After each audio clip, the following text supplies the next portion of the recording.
अरे योगिता, कितना शर्माओगी यार, तुम्हारा हाथ ही तो पकड़ा है मैंने सिर्फ। हाँ। तुम्हें तो पता है कि मुझे ये सब शादी से पहले बिल्कुल भी ठीक नहीं लगता। और वैसे भी हम पब्लिक प्लेस में हैं। तुमसे कब से कह रही हूँ कि हमें अपनी फैमिली में एक दूसरे के बारे में बता देना चाहिए। अरे बाबा, मैंने ऑलरेडी तुम्हारे बारे में अपने घर वालों को बता दिया है यार, अब तो बस तुम्हारी बारी है। तुम सच कह रहे हो? I love you Aarav. मैं आज ही अपने मम्मी पापा से बात करती हूँ। योगिता आरव एक दूसरे के साथ पिछले 2 सालों से रिलेशनशिप में थे। योगिता थोड़ी शर्मीली किस्म की लड़की थी, इसलिए आज तक उसने कभी भी आरव को ठीक से गले तक नहीं लगाया। दोनों ही एक दूसरे के बारे में अपने माता पिता से बात करते हैं और कुछ ही समय में उनकी शादी हो जाती है। आरव, तेरी चॉइस तो बढ़िया है यार। अगर मैं भी तेरी जगह होता ना, तेरे जैसे जवान होता, तो बिल्कुल योगिता बहू जैसी लड़की से ही शादी करता। अरे जैसे ही क्यों, मैं तो योगिता से ही शादी कर लेता। अपने गृह प्रवेश पर अपने ससुर के मुंह से ऐसी बात सुनकर योगिता को काफी अजीब महसूस होने लगता है, लेकिन वो इस बात पर ज्यादा ध्यान नहीं देती। अब आरव और योगिता अपने कमरे में चले जाते हैं और एक दूसरे के साथ काफी अच्छा वक्त बिताते हैं। और आज योगिता का उसके ससुराल में पहला दिन होता है। योगिता अपने कमरे में तैयार हो रही होती है कि तभी योगिता की नंद प्रिया उसके कमरे में आती है। ओ भाभी, इस रेड साड़ी में तो काफी सुंदर लग रही हो। आपको पता है ना कि भैया का फेवरेट कलर रेड है। कहीं वो आपको इस साड़ी में देखकर दोबारा से सुहागरात मनाने के मूड में ना आ जाए। वैसे कैसी रही आपकी फर्स्ट नाइट? प्रिया, ये सब तुम कैसी बातें कर रही हो? मैं तुम्हारी भाभी हूँ, कोई सहेली तो नहीं। भाभी, ये तो बस नॉर्मल है। बताइए ना, क्या क्या किया आपने रात में? आने वाले कुछ समय में मेरी भी शादी हो जाएगी। आप क्या अपनी नंद को टिप्स नहीं देंगी? भगवान, ये कैसी ठरकी नंद मिली है मुझे। भला अपनी भाभी से कोई इस तरह बेशर्मी से बात करता है क्या?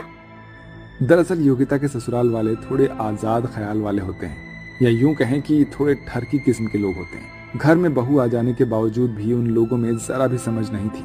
बच्चे तो बच्चे, घर के बड़े भी कुछ इसी किस्म के थे। आज तो कुछ ज्यादा ही काम था घर में।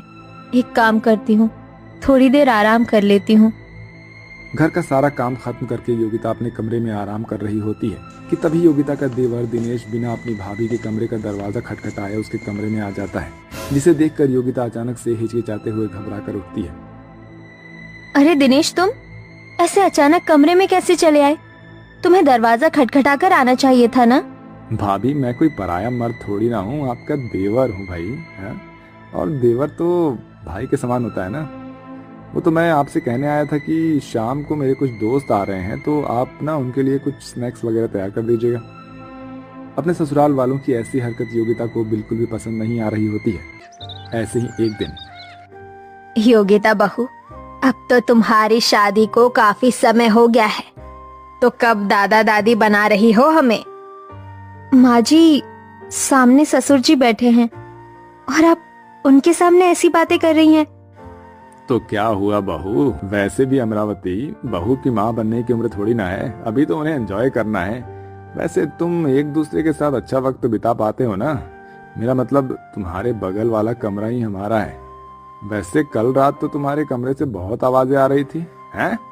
लगता है बहू बेटे में कुछ ज्यादा ही प्यार हो रहा है। अपने ससुर की ऐसी बातें सुनकर योगिता शर्म के मारे पानी पानी हो जाती है और भागते हुए अपने कमरे में चली जाती है। भगवान, ये कैसा ठरकी ससुराल मिला है मुझे। एक से एक ठरकी लोग हैं यहाँ पर। भला बहू से कोई ऐसी बात करता है? कहाँ फंस गई मैं इन लोगों के बीच में। आरव बिजनेस के सिलसिले में घर के बाहर ही रहता था, जिसके चलते योगिता आरव को इन चीजों के बारे में बता नहीं पाती थी।